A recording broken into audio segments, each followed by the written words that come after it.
I would say keeping excited, it kind of ties back to the, just personal growth aspect of that as well. I think especially in IT, it's something that changes so quickly and so often that you're kind of always on this trajectory where you're learning something new or you're wanting to learn something. I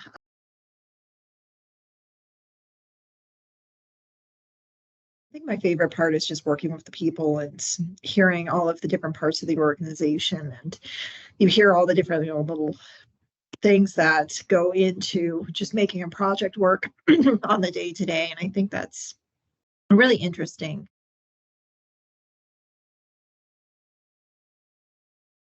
Just from the perspective of manager too, that's something I try to emphasize with my team members. It's so easy to get sucked into, this, seeing the notifications, seeing the pop-ups and seeing the questions, being so tempted to be like, oh, I could just pick up my phone and answer that. And I always really try to tell them, make sure you maintain that boundary. And if you're off, turn off your notifications and everything.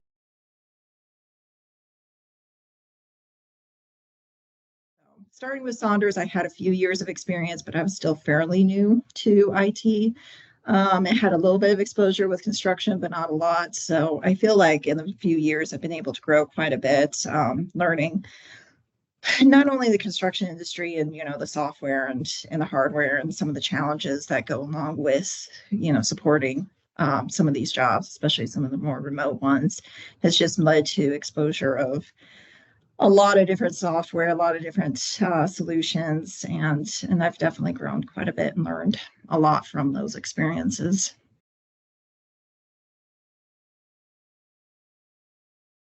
It's a little bit interesting with IT as well as construction because I think both of those professions have kind of a minority with women. A lot of it is just recognize the contributions that women bring to probably the more male dominated industries that are out there still.